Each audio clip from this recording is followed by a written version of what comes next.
There is a missing dimension in world affairs. And in this presentation, I'm going to talk about that missing dimension, because people all over the world know there's something wrong. But whatever it is that's wrong, it's organized, and it's not getting any better, it's getting worse. And so the subtitle for this presentation is Where We've Been, Where We Are, and Where We're Going. There is a missing dimension in world affairs, and I'm going to show you what that is. The word fascism.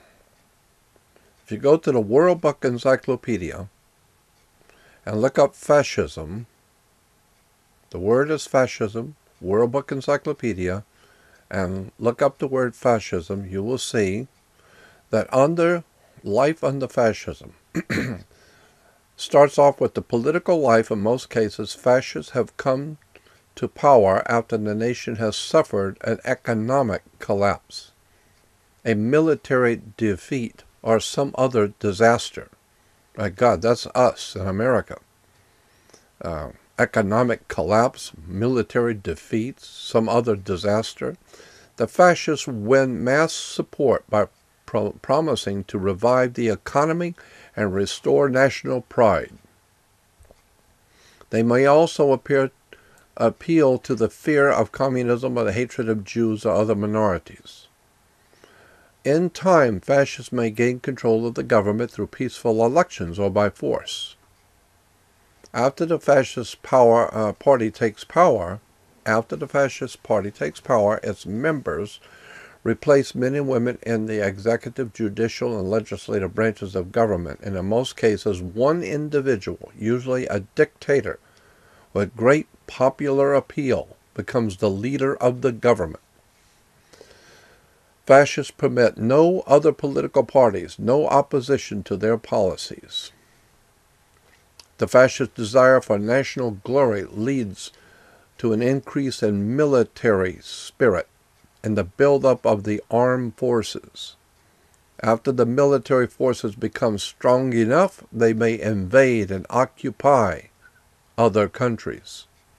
Sound familiar? These organizations, which consist of both workers and employees, are called corporations. Fascism is corporatism. So we call it corporate fascism. In reality, these corporations are controlled by government. A fascist country is sometimes referred to as the corporate state. And personal liberty, your freedoms and liberty, is severely limited under a fascist government. The government also controls the newspapers, radio, other means of communication in the country. It issues propaganda to promote its policies.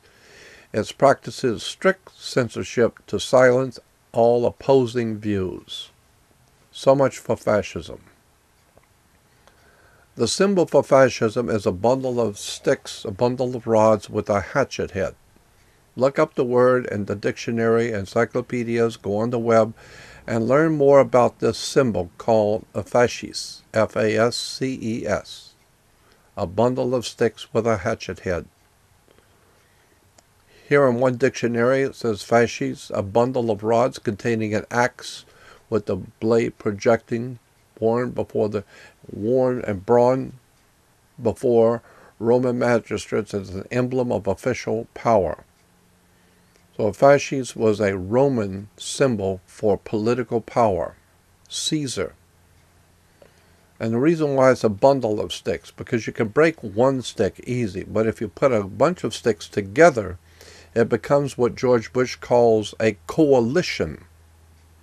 I like that term, a coalition of nations, a coalition of armies.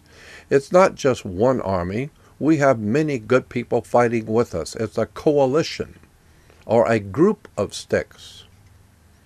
So here's the coalition of a group of sticks with the hatchet head. We see that symbol on ancient coins. We see it here in pictures in Rome.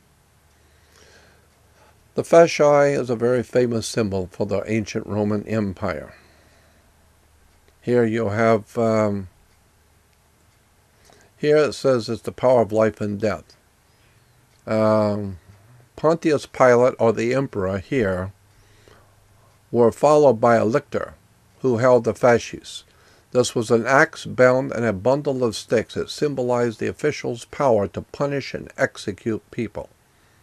So in ancient Rome, the symbol for power to put you in prison, to kill you, the symbol of the emperor was a fasci, a coalition, so to speak, a group of sticks with a hatchet head. So if you get out of line, they're going to give you the axe. And in reference books on the sacred axe,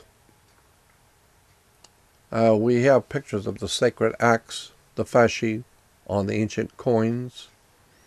Here's one in 1923, Italy, under Benito Mussolini. Here's Cincinnati, in the city of Cincinnati, holding a fasci. As I said, fasces have been used in political symbolism, and most of the world has no idea in the world what a fascis is. Here it is again. And here's the Romans in a parade carrying the fasces.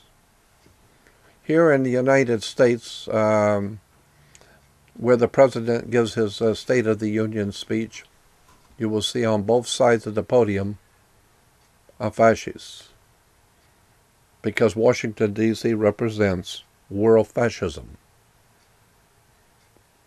Even on the back of the American dime, you have a fascis.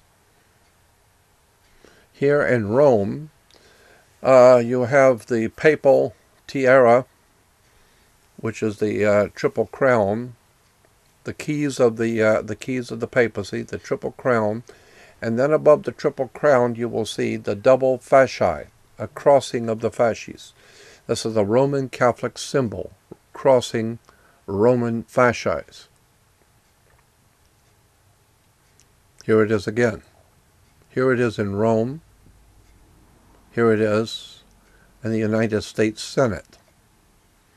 This is why Caesar each morning would go up on the hill to something called Capitoline Hill, or Capitol Hill, to preside over the Roman Senate. So today, we still have the Roman crossing of the fasces in the United States Senate. So here we have a reference book on the symbol of the axe. In Egypt, the axe was a symbol for God. In the ancient Crete, the axe was a symbol for God. In ancient Rome, the axe was God. In Greece, in Germany, the British Isles, even in America, the axe was a symbol for God. And in the Hebrew religion, Jehovah was always pictured also with an axe, the Hebrew God with the axe. But in Rome, which is what we're talking about today, the axe was a symbol for God, the fasces. Now the word fasc, this is interesting. A fasces comes from, and this is a law dictionary. And in a law dictionary, FAS means that which is right or just in the sight of God, as distinguished from JUS, which is more frequently refers to that which is right in the aspect of man-made law. So two words we're dealing with here in Latin. One is JUS, just, which gives us that word justice. JUS is a word used in relation to man-made laws. But FAS is that which is right and just in the sight of God. So it's God's law, is FAS.